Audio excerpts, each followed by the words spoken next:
He foresaw it years before any contemporary medium even considered the idea. One of his deep trance sessions unveiled something few dared to question. How can we tell if a soul has fully transitioned to the spiritual realm? This question, quietly echoing in the hearts of many, was answered with astonishing detail. Cayce pointed out subtle clues that most overlook.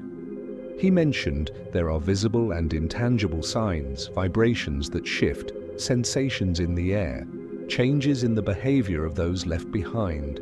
The energy that once felt vibrant begins to fade in a peculiar way, as if the soul no longer belongs to the earthly world, though a part of it lingers for a time. No one believed him when he shared this. They said it was impossible for anyone to know such things, but stories began to emerge, and everything he revealed started to make sense, like an ancient piece finally fitting into the puzzle of life after death. What he described in that session remained hidden for decades, not due to suppression, but out of fear. Fear of what it would mean to face death and realize it's not the end, but a journey. According to Cayce, not all souls depart immediately. Some linger temporarily between the two realms. He explained that this process depends on the mental, emotional, and spiritual state of the person at the moment of passing. He stated that those who pass in serenity usually transition with ease, but those who leave the body burdened with fear, anger, or attachment may take longer to recognize themselves outside their physical form. It's during this interval that the signs appear, and it's at this moment that you listening now may sense something deeper. If these words resonate with you, consider subscribing to the channel to keep exploring content you may have always sought but never found. According to Cayce, the first signs of a soul's true departure are not seen with ordinary eyes, but felt with the soul. A different silence envelops the places where the person used to be. It's not just physical absence, it's as if time in that space transforms. Flowers wilt faster, the air feels colder or heavier, and above all, memories of the person begin to lose their intensity. Yes, you still remember them, but the memory doesn't hurt as it once did. It's as if a greater force is easing the pain, gradually unraveling the bond.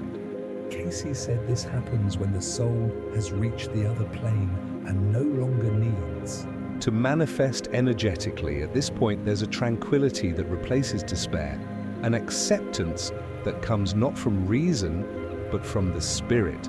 And even without understanding how, you feel they've gone for good, and it's okay. Many people shared with Cayce a strange sensation, waking in the middle of the night with the impression someone was in the room. Without seeing anything, they felt warmth, a familiar scent, a sudden emotion. Then came vivid, intense dreams in which the loved one appeared smiling, saying everything was all right. Cayce explained that these are some of the clearest signs that the soul has freed itself from the physical plane. Dreams are true portals. He claimed that when the spirit is already in a higher astral plane, it can communicate with the living more lightly without causing fear or unease. But there's a crucial detail. These dreams aren't ordinary, they carry a different depth. When you wake, something in you has changed. It's as if that presence left a gift, peace, clarity, or simply a farewell. Another sign Cayce often mentioned is the sudden shift in energy in places where the person lived. He said that when the soul has crossed to the other side, the environment rebalances. Spaces once heavy with sadness or anguish begin to feel lighter.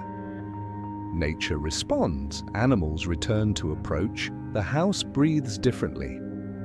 This happens because, according to Cayce, a soul that finds peace takes with it part of the tensions it left behind. It gathers its energetic fragments, allowing life to move forward. The room where they slept, the chair where they sat, the garden they tended, all begin to transform subtly. It's as if they're saying, Now it's your turn to carry on. And this message is understood not with words, but with the heart. Cayce also warned about a lesser discussed but deeply spiritual phenomenon. The feeling that the soul left an invisible gift for those who remain, an intuition, a sudden strength to start anew, or even a change in direction that once seemed impossible.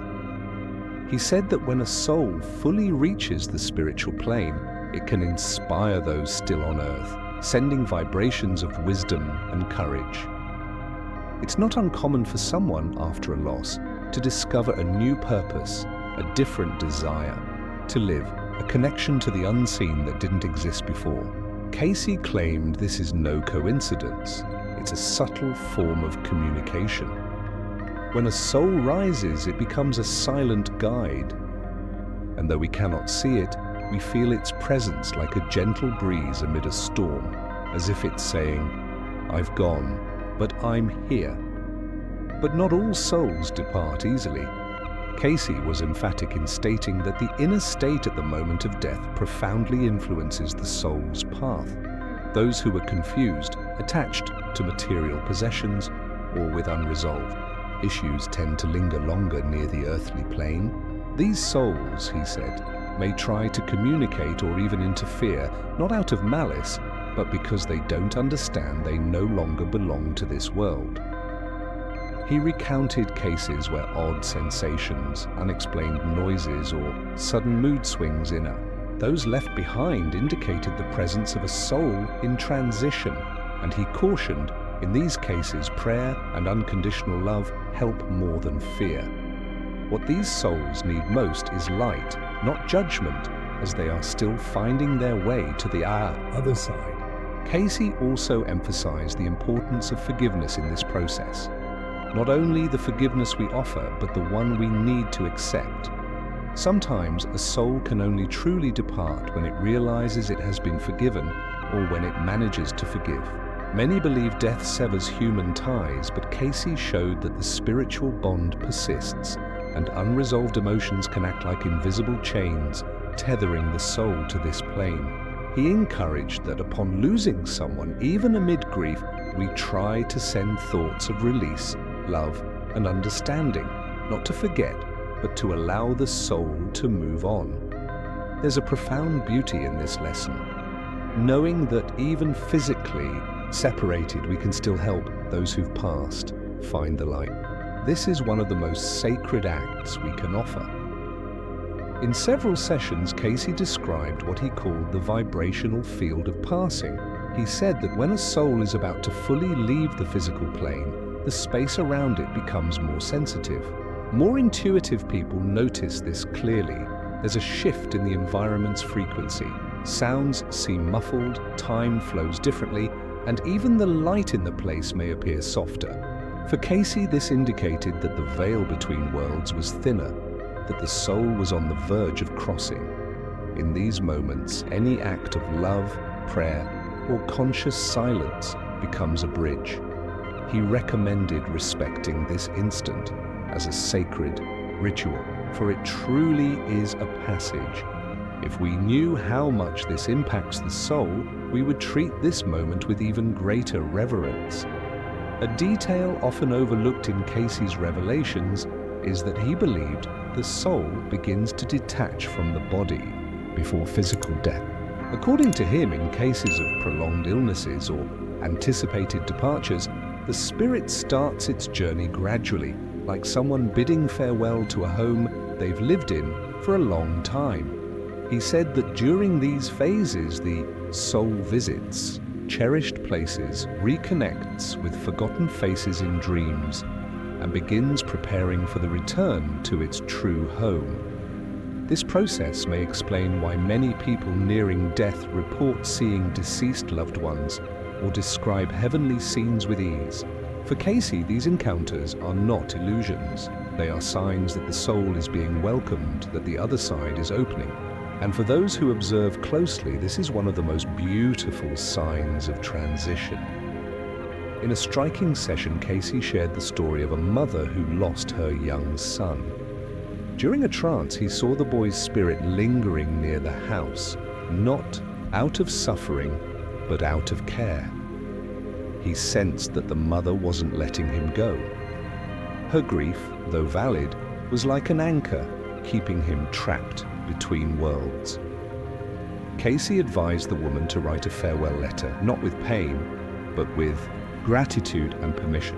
Days later, the energy in the house shifted, the dreams stopped, anguish gave way to serenity, and the mother felt, for the first time, that her son was at peace.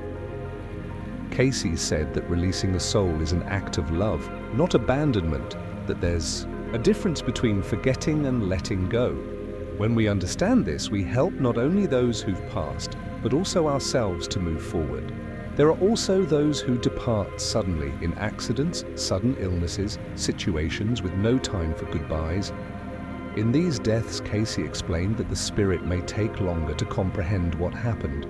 He spoke of souls that in the first days after death approached loved ones in confusion, trying to touch, speak, or manifest without understanding why they weren't seen or heard. For Cayce, this wasn't punishment, but part of spiritual adjustment. It's during this interval that prayers, candles, and thoughts of light and love hold such value. They're like beacons in an unknown sea, helping the soul realize it's not alone, that something greater embraces it, and that even without understanding everything right away, it can trust. Because the soul's destiny, Cayce said, is always to return to the light. Another key point he addressed was time. For the living, someone's passing may seem quick or drag on too long, but Cayce taught that time in the spiritual plane works differently. A soul may experience what feels like a week to us, but to them it's merely a moment, or the opposite. This explains why some people feel a loved one's presence for months, while others notice it fade in days. Each spirit has its own rhythm, its process. Cayce taught us to respect this without haste, without expectations. He said love needs no clock, that there's a sacred time for everything, even for letting go, and that a soul, when released with love, returns not only to its origin, but becomes part of the eternity it carries within. In his most touching sessions, Cayce described with clarity the spiritual reunions awaiting those who pass. He said no one arrives on the other side alone. There's always a guide, a loved one, a friendly consciousness waiting. Even for those who lived far from spirituality, this embrace happens because, he said, love is the universe's most powerful force, transcending dogmas, religions, or beliefs. That's why many souls shared with him during trances a sense of peace upon seeing familiar faces or hearing a gentle melody at the moment of death.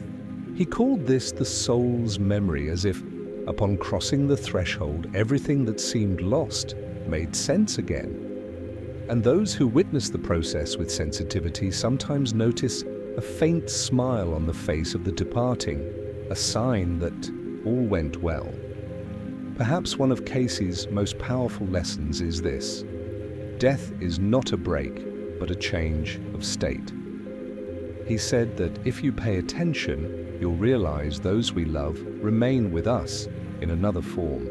They no longer speak with words, appear in bodies, but whisper through intuitions, synchronicities, small coincidences that touch deeply, and above all, in the love that endures. Because according to Cayce, love is the only true bridge between worlds. And when we manage to feel this, we stop fearing death. We begin to see it as a return, a reunion with our essence. That's why his messages endure across decades, for they speak not only of death, but of the life that continues, and a truth the soul already knows, even if the mind hasn't yet grasped it. Cayce also warned that in some cases, souls deeply attached to the material world may take years to accept their spiritual condition, not as punishment, but by unconscious choice. These are souls that identified too strongly with possessions, status, or control. Upon passing, they feel lost, as if torn from everything they considered life. Cayce said these souls need constant prayers, but also emotional release from the living. It's necessary to make clear in spirit that they can move on, that they no longer need to control anything, that they can rest. Many such cases involved people who left behind businesses, debts, properties, or unfulfilled promises. As long as loved ones remain tied to what was left, the soul also remains stuck. Undoing these bonds, therefore, is not just symbolic. It's a real act of love and liberation. In his visions, Cayce described different vibrational levels in the spiritual planes, akin to layers of consciousness. He explained that souls don't go to a single place, but to dimensions matching their degree of inner evolution. The higher the consciousness, the more subtle and loving the environment that receives them. Those still carrying guilt, fear, or inner conflicts pass through denser regions, but always with the chance to ascend. Cayce insisted that heaven and hell aren't physical places, but states of the soul, and no one is eternally condemned. Everything is learning, transformation. So when someone passes and we feel a profound lightness, an inexplicable joy, perhaps that's it. The soul has reached a higher region of light, and its vibration touches, even from afar, the hearts it loved. An aspect rarely explored in Cayce's sessions was the role of children and the elderly in the spiritual journey. He said both, for different reasons, tend to make the passage more smoothly. Children, for being less conditioned by ego and social constructs. The elderly, for often being closer to their essence and acceptance. For him, an elderly soul begins to detach with wisdom. It doesn't fight departure, knowing it's returning, and so in many cases it conveys an inexplicable peace in its final days. Cayce said watching an elderly person in their last moments can be like witnessing the most sacred sunset of existence. There's silence, beauty, and a wordless farewell. When that elder passes, they leave a trail of light, not absence, but transformed presence. Cayce also spoke with deep reverence about the signs animals perceive. Dogs and cats, for instance, often move away from certain rooms days before someone's death, or lie close by, silent, as if aware something sacred is about to happen. For Cayce, this wasn't superstition, but spiritual sensitivity. Animals, free from rationalizations, sense the frequency shifts that precede the crossing. In some sessions, he mentioned that even plants may react. Flowers wilting suddenly, trees ceasing to bloom near a home where someone is passing. Everything in the universe responds to the movement of a soul returning to its origin plane. If we paused to observe more closely, we might notice the entire world whispers when a soul says goodbye. Many who first heard Cayce's messages reacted with disbelief. They seemed like beautiful stories, but hard to prove. Yet, as years passed, thousands of accounts emerged. Similar stories, repeating patterns, identical sensations experienced by people who'd never heard of Cayce. For him, this was the strongest proof. Spiritual truth doesn't need defending. It reveals itself through direct experience. Cayce didn't ask for blind faith, he asked for attention, intuition, openness, to feel the unseen with the heart, because as he said, the soul recognizes truth when it finds it. Perhaps that's why so many people hearing these teachings today feel something they can't explain, a shiver, a tear, a profound silence. Signs that yes, the soul understands long before the mind. Among the most striking revelations, Cayce mentioned that a soul, once stabilized in the spiritual world, may choose to stay close to those it loves, not out of attachment, but as a mission. He said some spirits become silent guardians of their families, acting as invisible protectors. They don't interfere directly, but inspire decisions, soothe hearts, awaken intuitions. And though this happens subtly, many have felt it. A thought, that comes from nowhere, a strength that appears in moments of despair, a comforting presence, unexplained. Cayce believed these manifestations weren't imaginary, they were real, and moreover, answers. Silent answers from souls who found their place in the light but chose to linger a bit longer, as a promise that love knows no distance or death. Cayce also taught that though each soul follows its own path, there's a moment when all reunite in the great divine consciousness. He described this reunion as more real than anything we know on earth, a state where there's no more fear, separation, or suffering, where all experiences make sense, where love lived and even love we failed to live is integrated into the soul as learning. For him, life after death isn't a fixed place, but a continuous process of expansion. That's why he said no one is lost, not those who passed in pain, nor those still seeking meaning. All are on a journey, and recognizing this already comforts the heart. Because even without understanding everything, we can trust there's a purpose, and reunion, sooner or later, is inevitable.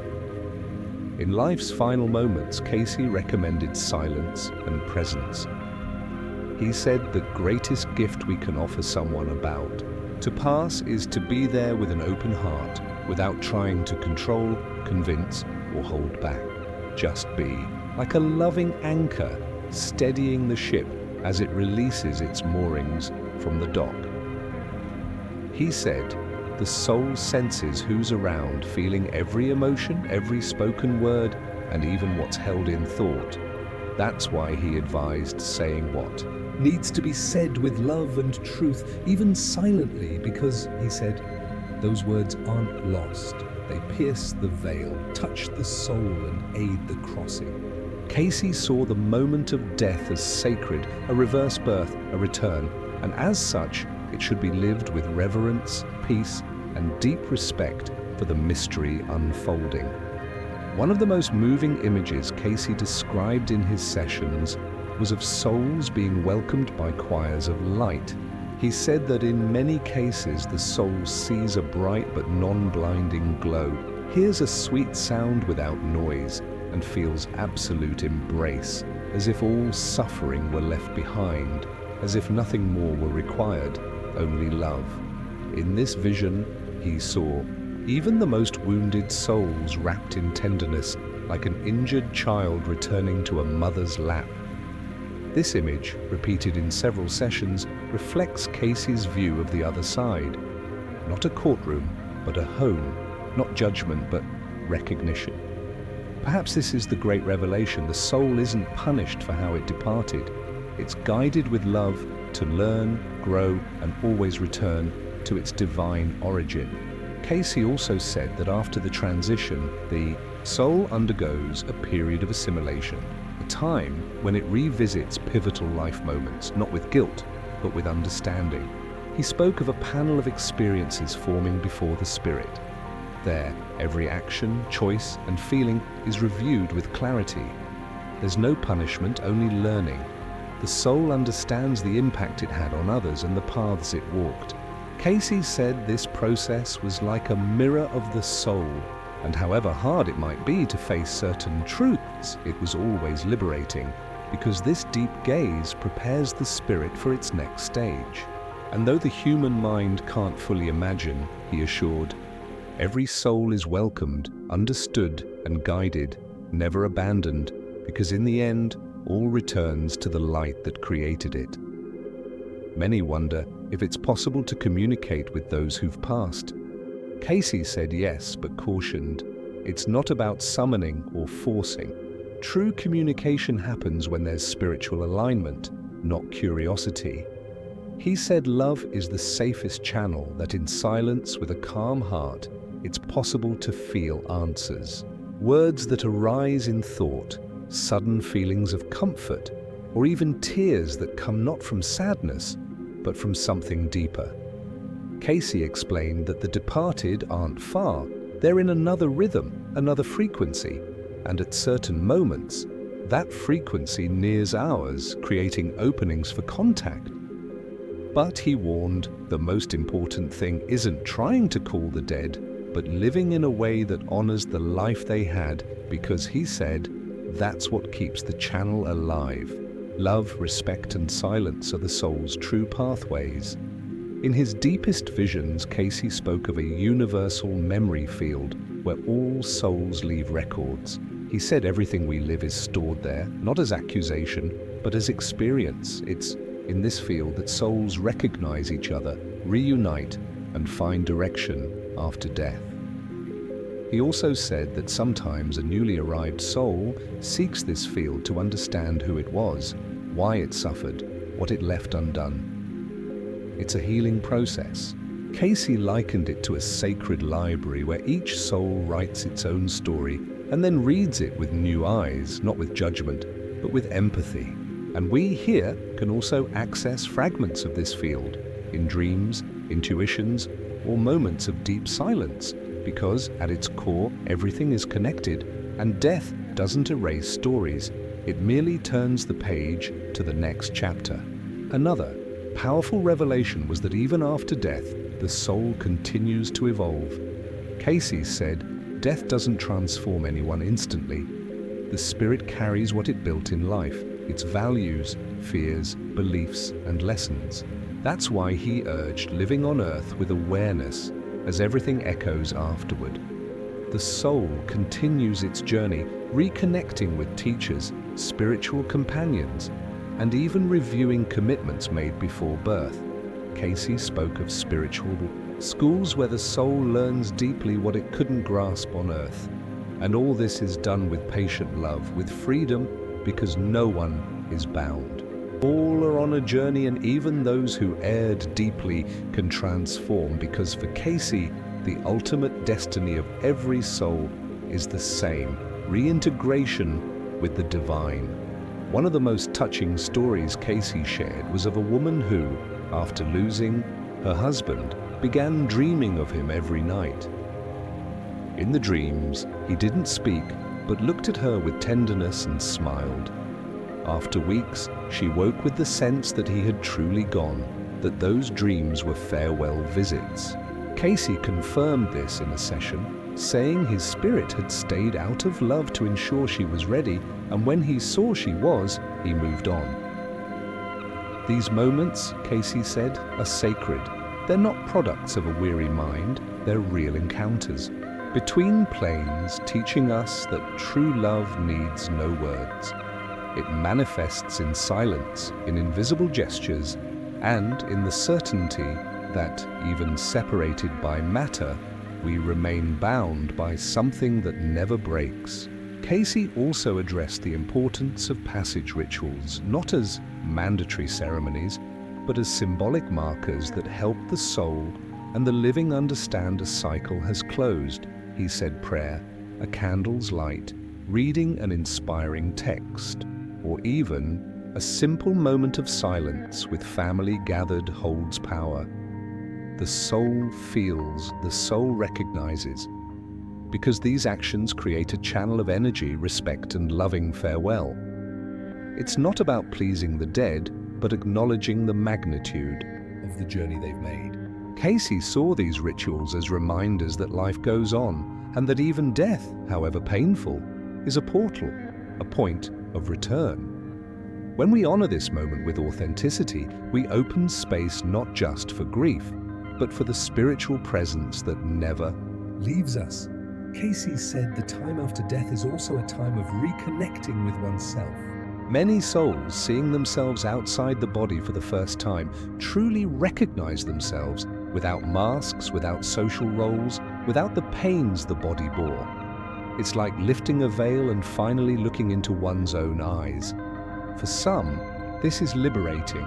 For others, it may be unsettling, but in all cases, it's transformative. Cayce explained that in this state, the soul sees clearly all that was once hidden, the gestures that shaped lives, the words that healed or hurt, the moments lost to pride or fear. There's no condemnation, only learning. That's why he reminded, us that every choice made in life resonates in eternity, not as a burden, but as a lesson. Death, he said, is neither end nor punishment, but a mirror. And those who face it with courage find wisdom. In his sessions on spiritual families, Cayce affirmed that many souls return to Earth in groups, reincarnating in cycles to grow together, resolve unfinished matters, deepen bonds.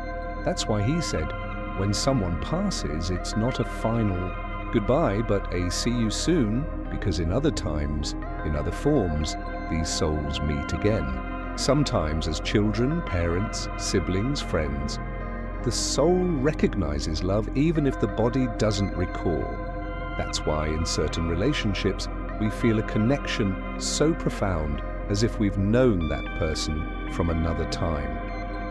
Cayce invited us to view death through this lens, not as the end of a story, but as a comma in a book written over centuries. And this changes everything, because when we understand there's reunion, the pain of absence turns into hope. Another moving teaching from Cayce is about unexpressed pain. He said that often a soul can only move forward when the living allow themselves to feel all that was suppressed.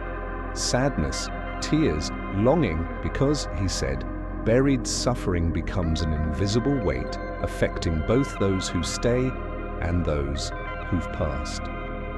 He encouraged living grief with truth, talking to the beloved soul, saying what was left unsaid, writing letters, lighting candles, remembering with love.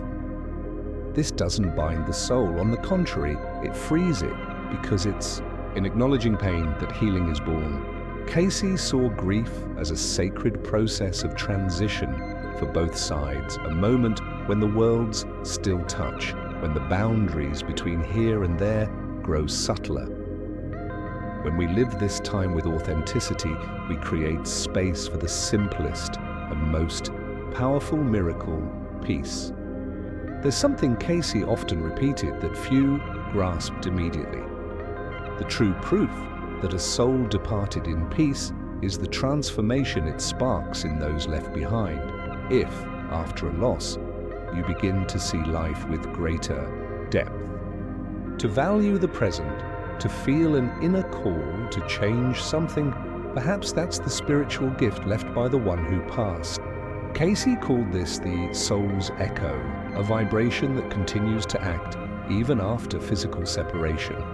And he said this influence is real, not from the mind, but from the spirit.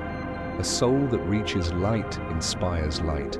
It touches hearts, even in silence. That's why he insisted, pay attention to what changed in you after their departure, because often that's how those we love continue guiding us, discreetly, but with eternal love. In his messages, Cayce always returned to a core point. The soul is eternal and life goes on. He said everything lived with love leaves a trail of light no death can extinguish.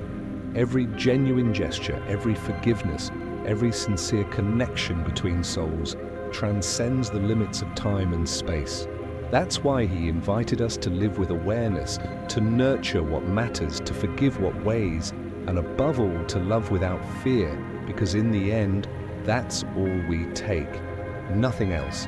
The soul, freed from the body, carries only what it built in essence, and that's what shines on the other side.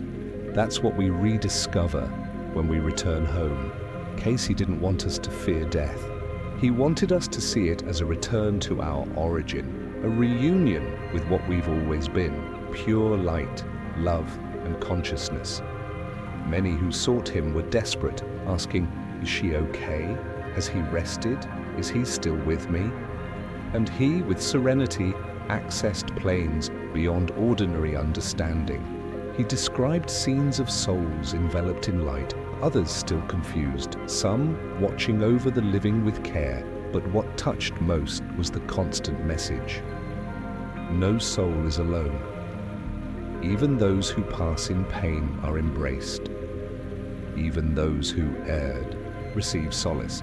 Cayce said there's a loving spiritual intelligence that accompanies every journey, and even when we don't see or feel it, that presence is at work.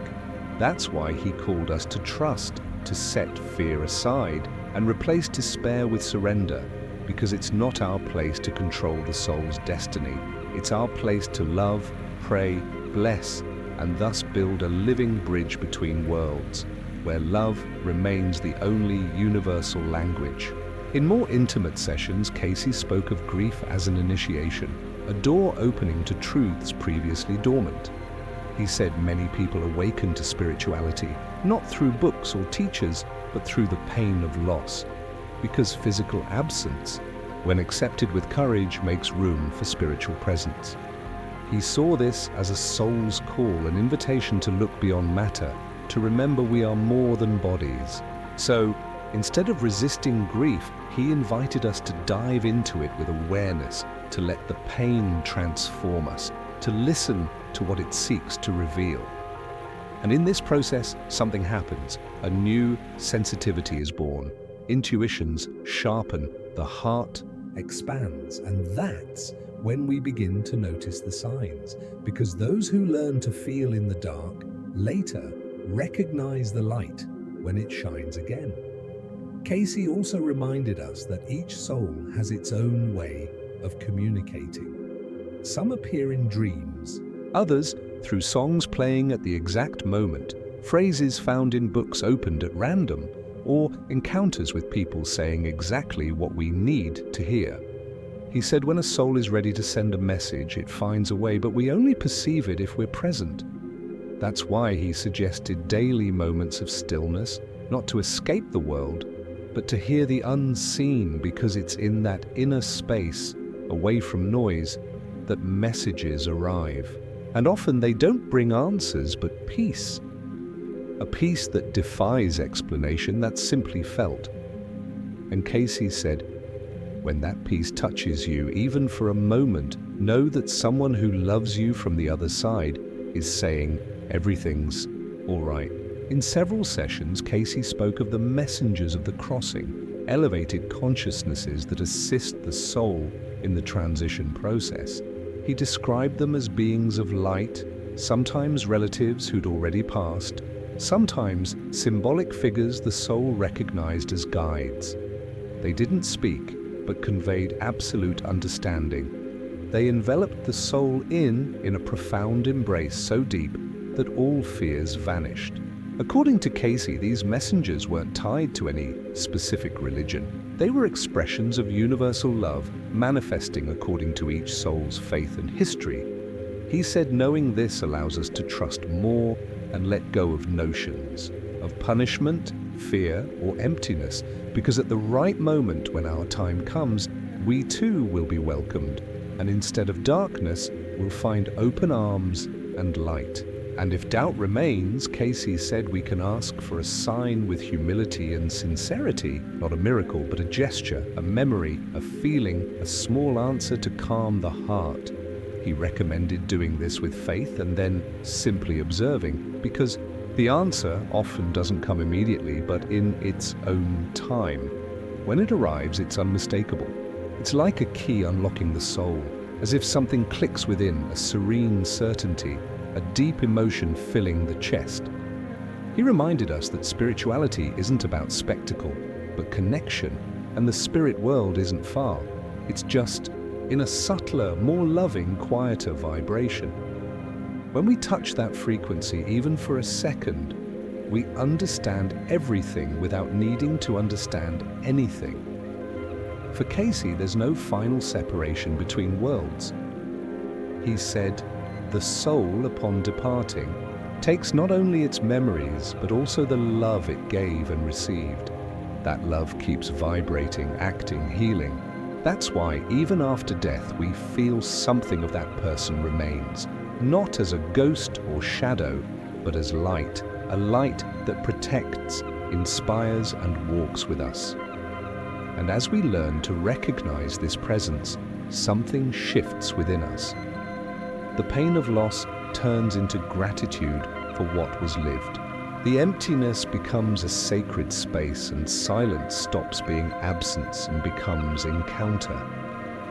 Because as Cayce said, the soul never fades, it merely changes form. And those with eyes for the unseen keep walking side by side with those they love, even if they can't see, even if they can't touch. He also taught us there are moments in life when the veil between worlds thins, instants when we feel caught between two times, two spaces.